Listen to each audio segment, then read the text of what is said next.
Assalamualaikum warahmatullahi wabarakatuh. Salam sehat semuanya.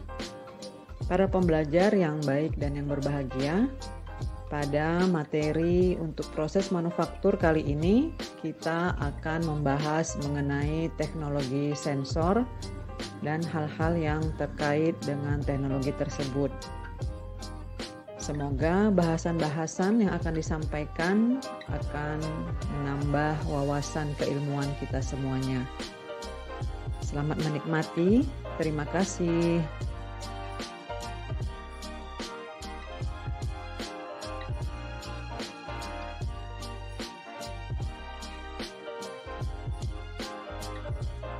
Sensor adalah perangkat yang menghasilkan sinyal sebagai respon terhadap pendeteksian atau pengukuran kuantitas ataupun properti tertentu. Sebagai contoh, posisi, gaya, torsi, tekanan, suhu, kecepatan, akselerasi, ataupun sebuah getaran. Secara tradisional, sensor, aktuator, dan saklar telah digunakan untuk menetapkan batas kinerja dan pergerakan mesin. Seperti berhenti pada slide art mesin untuk membatasi gerakan, tekanan, dan suhu dengan fitur shut-off otomatis. Dan ini juga untuk mencegah kecepatan operasi yang berlebihan.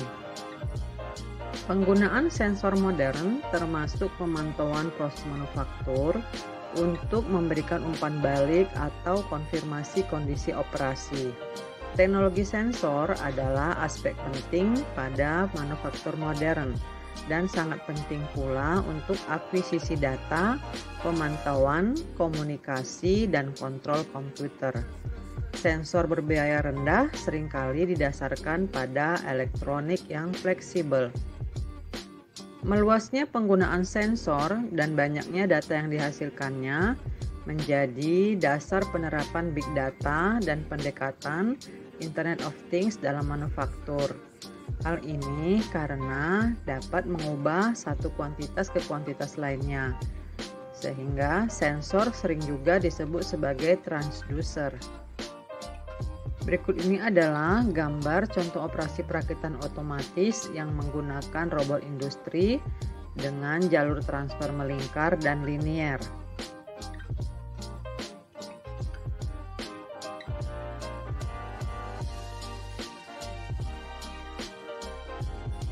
Para pembelajar, berikut ini adalah klasifikasi sensor.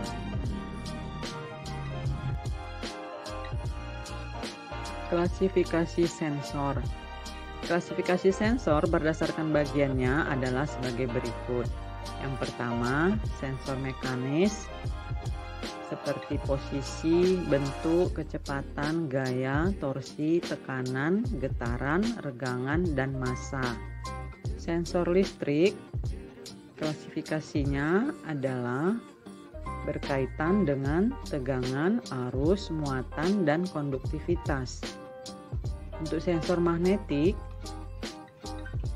adalah medan magnet, flux, dan permeabilitas. Sementara untuk sensor thermal adalah suhu, konduktivitas, panas spesifik, dan flux. Selanjutnya, sensor akustik seperti ultrasonik, kimia, optik, radiasi laser, dan serat optik. Sensor dapat dibuat dari bahan logam, non-logam, organik, ataupun anorganik. Juga dapat dibuat dari semikonduktor, cairan, gas, ataupun plasma. Para pembelajar, sensor taktil akan dapat memindai berbagai kekuatan kontak yang umumnya didapatkan dari serangkaian sensor. Dan hal ini dapat bekerja pada ruang 3 dimensi yang bisa berubah-ubah.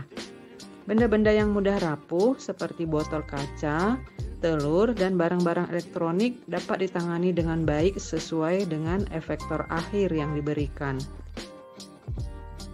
Gambar berikut adalah merupakan kekuatan mencengkeram dari efektoris yang dipantau dan dikendalikan melalui perangkat umpan balik loop yang tertutup. Efektor akhir antropomorfik dirancang untuk mensimulasikan tangan dan jari manusia dan memiliki kemampuan untuk merasakan sentuhan, gaya, gerakan, dan pola. Dalam penginderaan visual, kamera akan memindai gambar dan perangkat lunak akan memproses data. Gambar ini adalah sebuah contoh aplikasi visi mesin. Yang pertama, inspeksi langsung terhadap bagian tersebut. Kemudian, mengidentifikasi bagian-bagian dari berbagai bentuk serta inspeksi dan penolakan bagian yang rusak. Selanjutnya, menggunakan kamera untuk memberikan input posisi terhadap benda kerja. Dan yang terakhir, memilah bagian-bagian dengan bentuk yang berbeda melalui pasukan dari kamera. Memori sistem akan memungkinkan robot untuk mengidentifikasi bentuk tertentu sehingga dapat dilanjutkan dengan gerakan dari anosel semprotan cat. Penggunaan pemindai 3 dimensi untuk mendigitalkan geometri casting akan menghasilkan file data 3D yang menggambarkan geometrinya.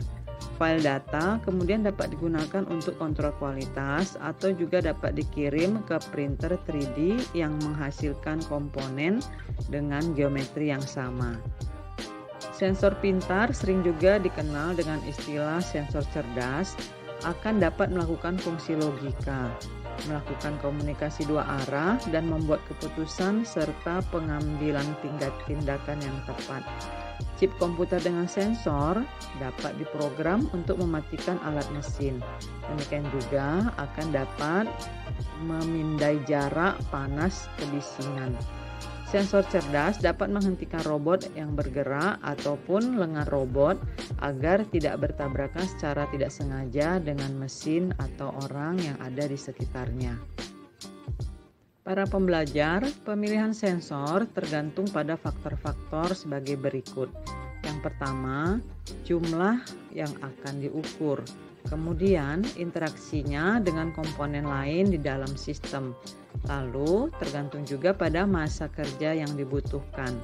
Selanjutnya, tergantung pada tingkat kinerja yang diperlukan. Kemudian, kesulitan yang terkait dengan penggunaan sensor dan biaya. Pertimbangan penting yang lain adalah lingkungan di mana sensor tersebut akan digunakan. Sensor yang kuat dirancang untuk menahan suhu ekstrim, guncangan, getaran, kelembaban, korosi, debu, cairan, radiasi elektromagnetik, dan gangguan lain yang ada di lingkungan industri. Fusi sensor melibatkan integrasi beberapa sensor yang berbeda, sehingga data individu dari masing-masing sensor dapat digabungkan untuk memberikan tingkat informasi dan keandalan yang lebih tinggi. Contoh sederhana dan umum dari sebuah fusi sensor terjadi ketika kita minum dari secangkir yang mengandung cairan panas, sehingga dapat dengan mudah dilihat bahwa proses ini melibatkan input data simultan dari mata, bibir, lidah, jari, dan tangan seseorang melalui panca indera, yaitu penglihatan, pendengaran, penciuman, rasa, dan sentuhan.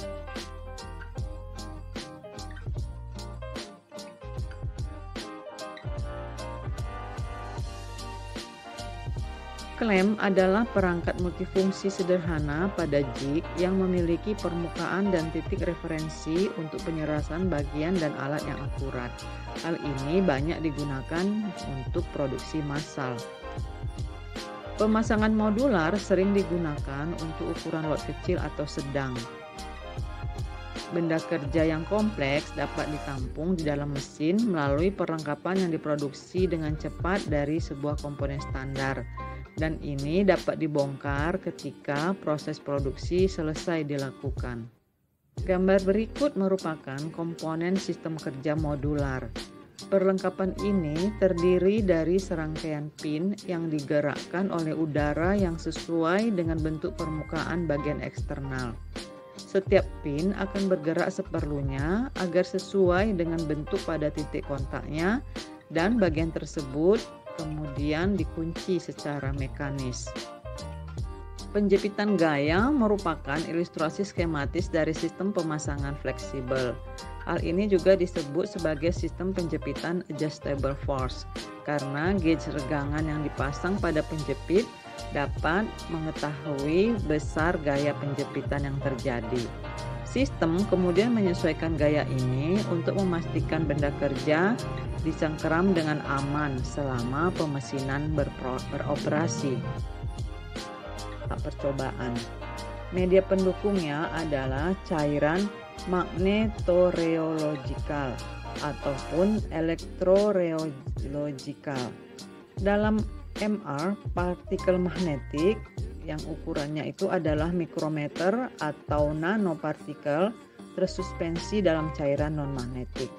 Surfaktan akan ditambahkan untuk menjaga penyebaran bubuknya. Setelah benda kerja direndam dalam fluida, maka medan magnet eksternal akan diterapkan. Partikel akan juga terpolarisasi dan perilaku fluida berubah dari cairan menjadi padat. Gambar berikut adalah merupakan ilustrasi skematis dari sistem penjepitan gaya.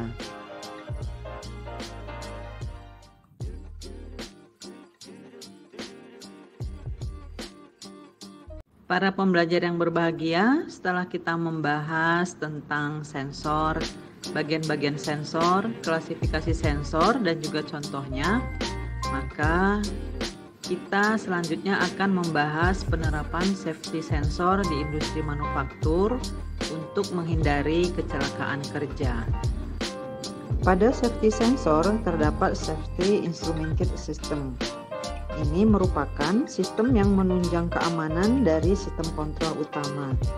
Tujuan sistem ini adalah menjamin suatu kecelakaan yang disebabkan oleh sistem kontrol. Hal ini dapat diaplikasikan di industri dengan risiko kecelakaan sistem kontrol yang tinggi. Salah satunya adalah pada industri gas yang memiliki risiko ledakan. SIS juga merupakan sebuah sistem yang terintegrasi, baik itu hardware maupun software yang berfungsi sebagai sistem pengaman pada sebuah pabrik atau sebuah sistem pemrosesan. Dengan kata lain, SIS merupakan sistem kontrol yang mendeteksi keadaan di luar kendali dan mengembalikannya ke keadaan semula. Hal ini agar tidak terjadi hal yang dapat berakibat fatal bagi manusia. SIS diharapkan menjadi barrier atau penghalang terjadinya bencana yang besar terhadap proses sistem, baik itu karena kesalahan manusia ataupun kesalahan sistem itu sendiri.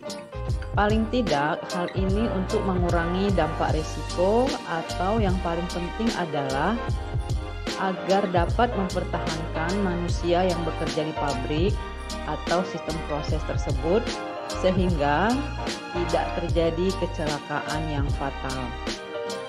SIS sendiri muncul setelah terjadi beberapa kecelakaan di beberapa pabrik di dunia.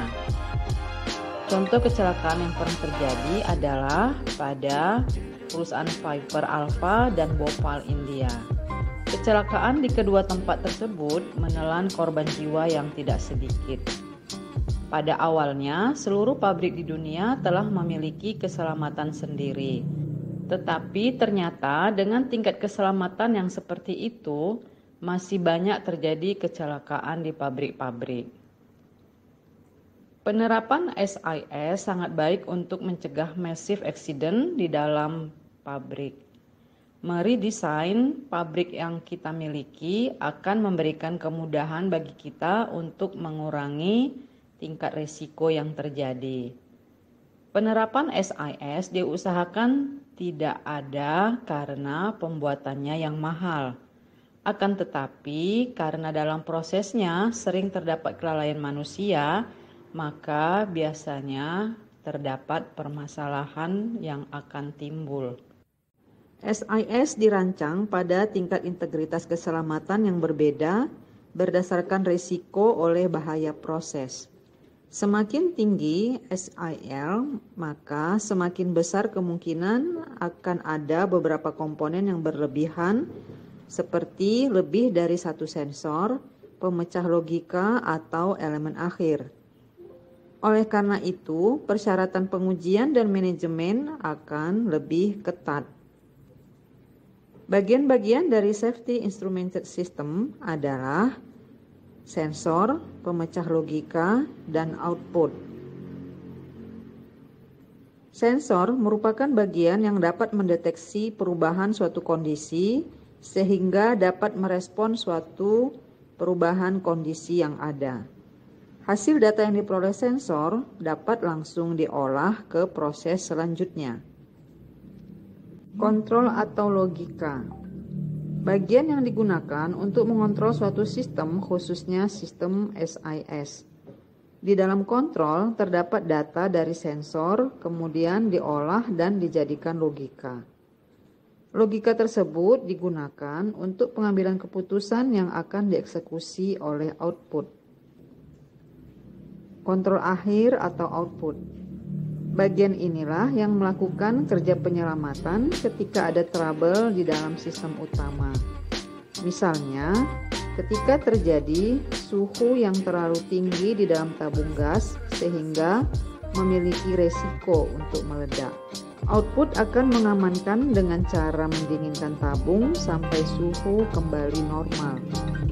Tujuan mengambil proses pada keadaan aman yaitu ketika syarat yang telah ditentukan dilanggar. Para pembelajar, berikutnya kita akan membahas penerapan safety sensor di industri manufaktur untuk menghindari kecelakaan kerja. Penerapan safety sensor lebih spesifik untuk pabrik yang bekerja menggunakan sistem otomasi, yakni sistem yang telah terprogram dengan runtut dan beberapa kasus yang tidak ada dalam program tidak dapat dihindarkan. Safety sensor adalah perangkat pengaman yang menciptakan penghalang virtual di sekitar bahaya. Perangkat tersebut memenuhi standar keselamatan tertinggi, tipe 4, SIL 3, kategori 4, dan PLI. Contoh sederhana untuk pengaplikasiannya adalah ketika kaki seorang pekerja terjepit di conveyor. Tidak ada prosedur penanggulangannya jika dari awal tidak diprogram. Oleh karena itu, safety sensor pun hadir untuk menjadi alat feedback apabila terjadi sesuatu yang tidak sesuai dengan prosedur. Kebutuhan akan safety sensor ini pada akhirnya juga dapat memunculkan beberapa ide safety sensor yang dapat dikembangkan oleh para engineer atau peneliti. Sensor proximity adalah alat ataupun perangkat yang dapat mendeteksi perubahan jarak pada suatu benda. Namun, proses tersebut terjadi dengan tanpa adanya kontak fisik. Sensor proximity di Indonesia juga familiar dengan istilah sensor jarak. Dalam prosesnya, sensor proximity memakai pengantar radiasi elektromagnetik. Inilah yang membuat sebuah perangkat bisa mendeteksi keberadaan benda atau kondisinya meskipun tanpa terdapat kontak fisik. Para pembelajar, contoh pemanfaatan sensor proximity adalah ketika sering digunakan untuk kepentingan diantaranya pendeteksian bahan, juga pendeteksian lingkungan yang berbeda.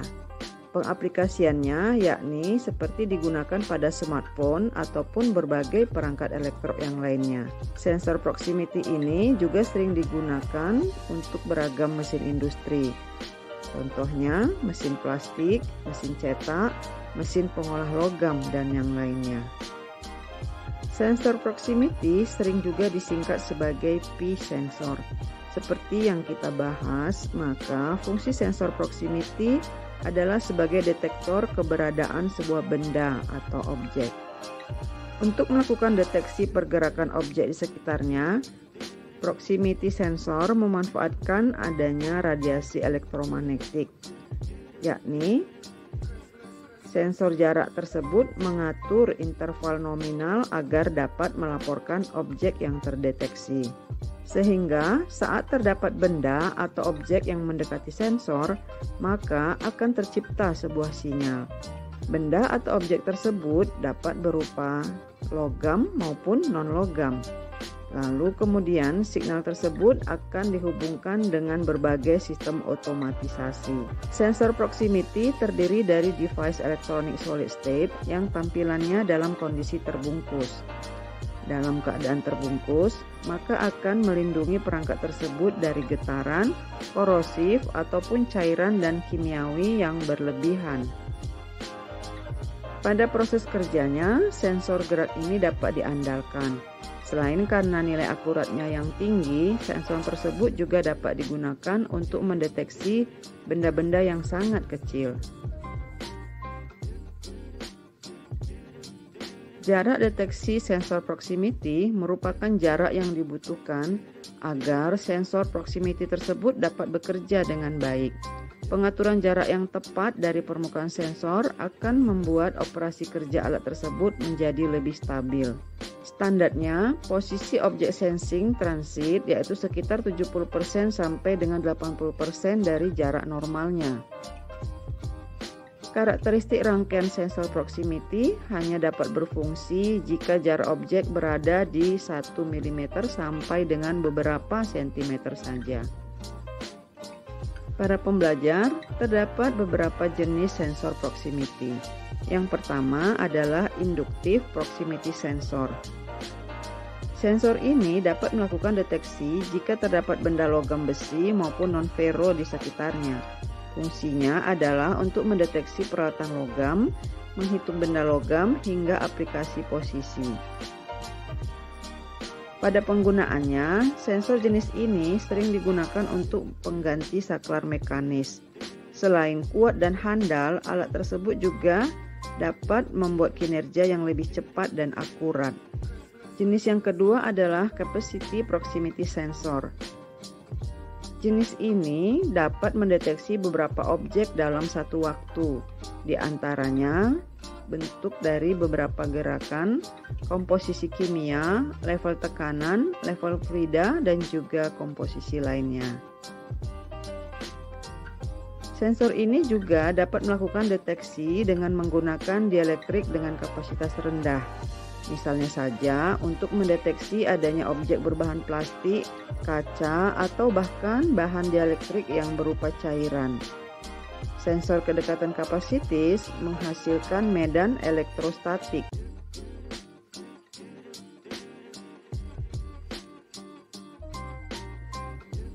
Elemen aktif yang terdapat pada sensor kapasitis terdiri dari dua buah elektroda logam.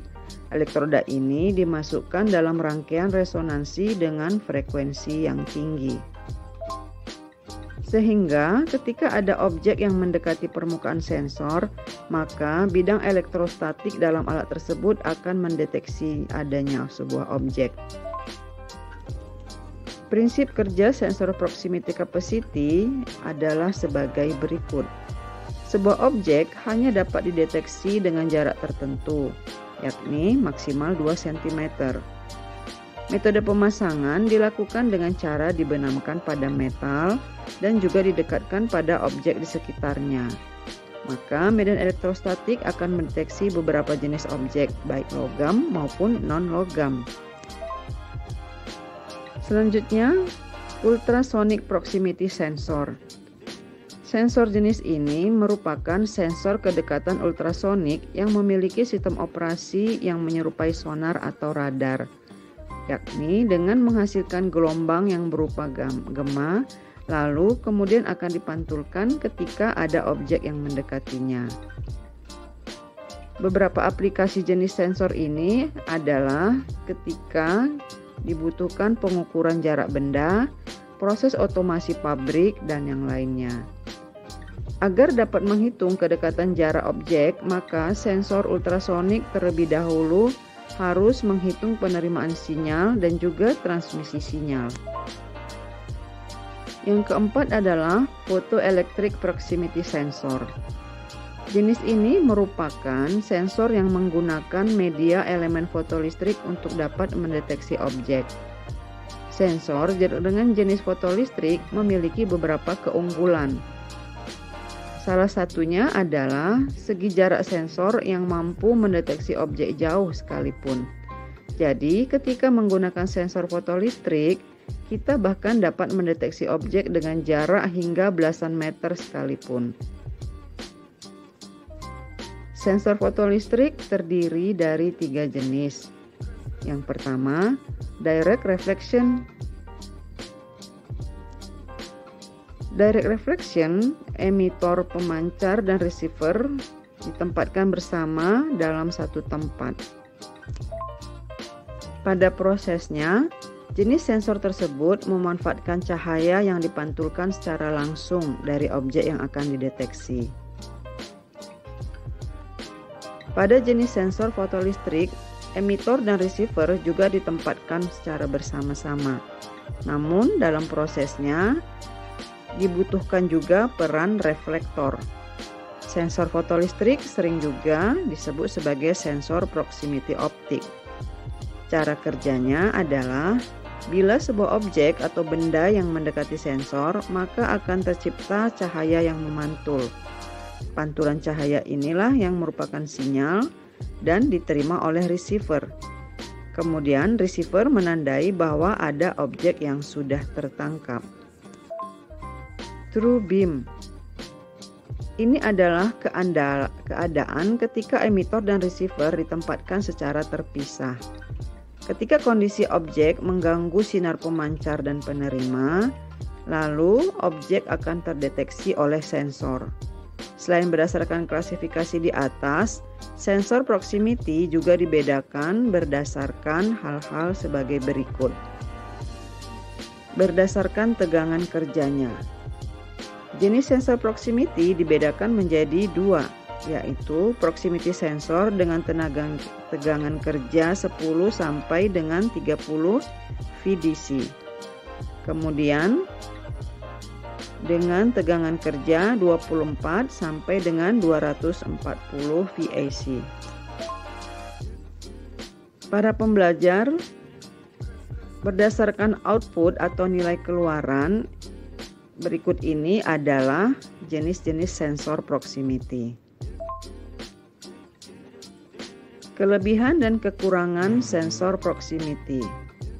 Karena sensor proximity merupakan alat yang memiliki peranan yang cukup penting, maka beberapa alat dan teknologi menggunakan jenis sensor yang satu ini.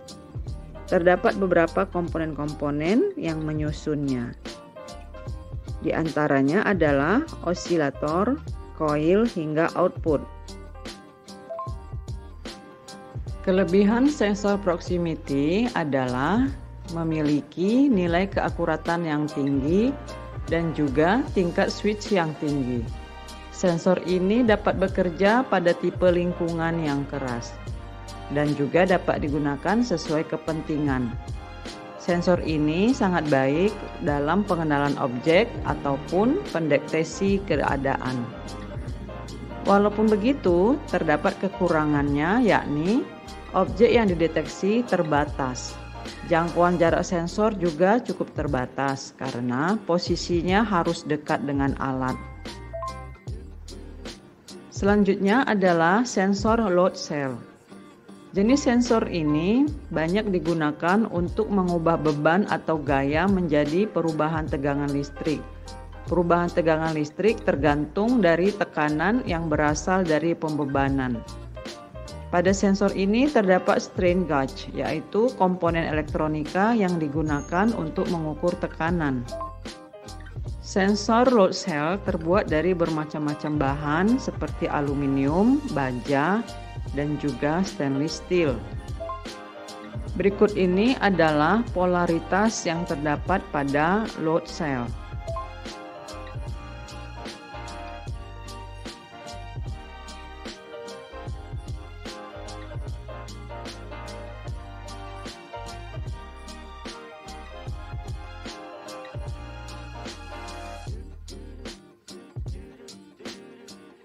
Prinsip kerjanya harus ada sumber tegangan positif dan negatif.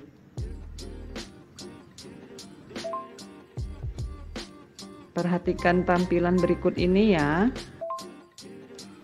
Dapat dilihat pada tampilan berikut ini.